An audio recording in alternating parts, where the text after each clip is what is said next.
Dear friends in Warsaw at the LGBT Business Forum, my name is Ulrike Lunacek. I'm a Green MEP from Austria and I have just been re-elected for another 5 years in this European Parliament.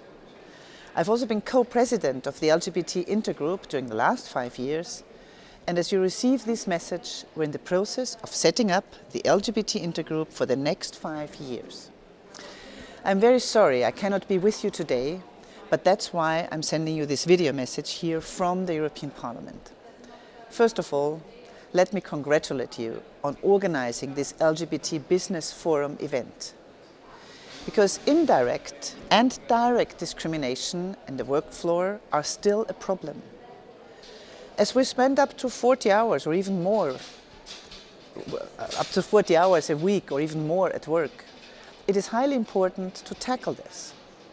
According to a survey by the Fundamental Rights Agency of the European Union done in 2013, inside the European Union there's around 2/3 of LGBT people who have experienced or experience a generally negative attitude towards lesbians, gays, bisexual, transgender people at the workplace.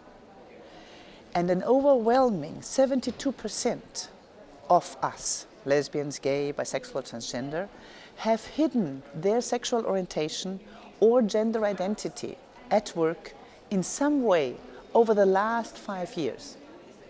So it's still too many of us who engage in self-censorship and who avoid talking about their family or their personal lives. They're afraid to tell their colleagues, for example, their colleagues in the office on a Monday, who they went to the movies with on Sunday night. This is very problematic because LGBT people cannot be themselves in a very important aspect of their lives, at work.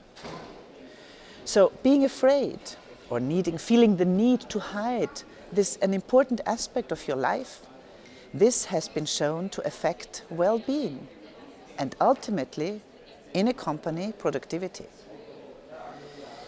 EU legislation in the field of equal treatment is a key driver in combating discrimination against us.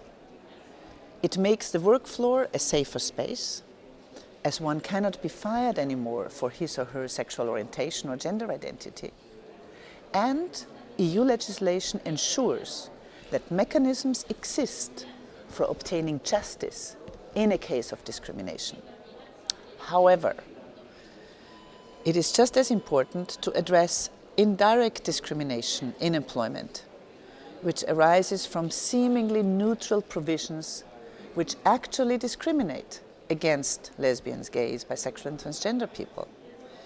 It was only in December 2013, not even a year ago, that the Court of Justice ruled that an employee who is in a same-sex civil partnership should and needs to receive the same benefits as foreseen for married employees. This was a big success because this will, for instance, cover, for example, a pay bonus or a special leave, for instance, to attend the funeral of a mother or father-in-law for same-sex couples in a civil partnership or marriage.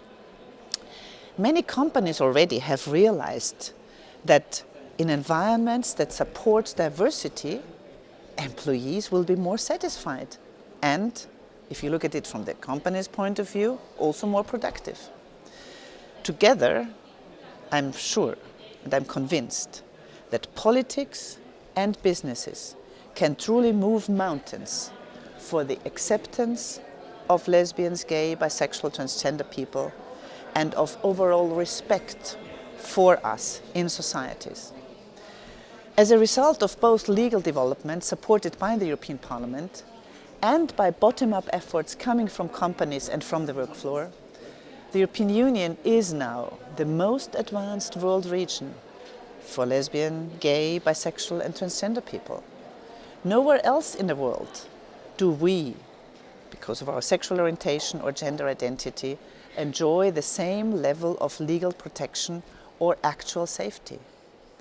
In the European Parliament, we had a big success this year with passing a demand for an EU roadmap against homophobia and discrimination of LGBT people last February.